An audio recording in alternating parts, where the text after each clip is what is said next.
Well, the House Rules Committee is discussing a potential extension to that federal eviction moratorium, with just over 24 hours to go until it expires. The moratorium, of course, was put in place at the height of the pandemic, but now millions of Americans face the potential of eviction if that expires. Let's bring in Claas Ehlers. He is the CEO of Family Promise, which of course worked with so many communities across the country. Claas, it's good to talk to you today. Walk me through what you're hearing right now as that clock ticks down to Saturday at midnight, because we're talking about the federal moratorium, but that only covers certain parts of housing. Some states have already begun their evictions. Yeah, thank you, Akiko. That's exactly right. You have a variety around the country of how this issue is being addressed. Some states have extended moratoriums. As you said, not everybody is covered. And in different communities, we've already seen a lot of action taken preparatory by landlords, anticipating what's going to be sort of a big influx. So we've already seen a big uptick in the number of people seeking services.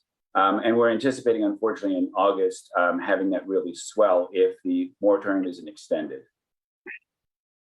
Yeah, I mean, as we talk about the moratorium, and Akiko's pointing out, kind of limited here, but once it expires, I mean, what could it trigger in terms of more local aid also expiring, and what you expect to see as you get farther and farther along, given the fact that it helped out, so many families across the country? What's the expected impact once you move past it?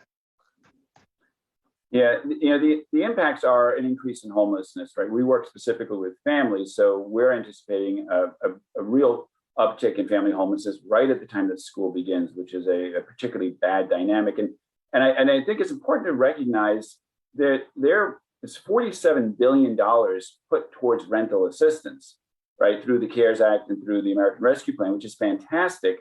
However, less than 7% of that has gone out. And that's why we want to see a moratorium extended.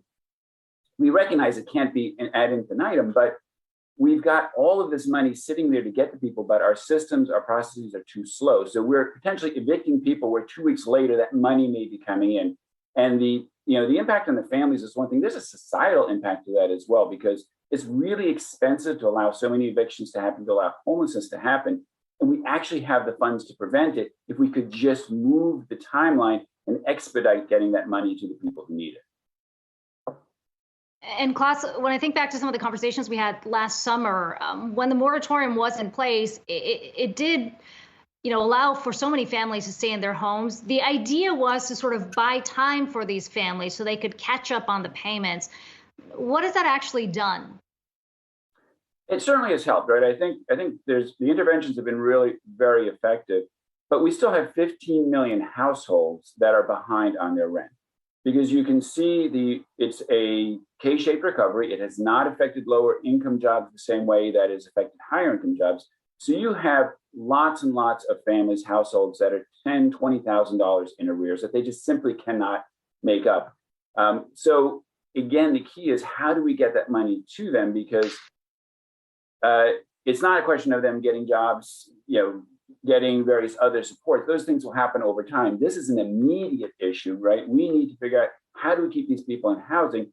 Because again, it's going to cost us societally a lot more to allow all these families and all these households to become homeless than it is to keep them in their housing. There's actually the Aspen Institute. I saw a study there. It's about a 200 to a 460% return on investment for what we do and what we provide in rental assistance. So it is just smart policy in every way. Claas Ehlers, the CEO of Family Promise. It's good to talk to you today. Appreciate the time.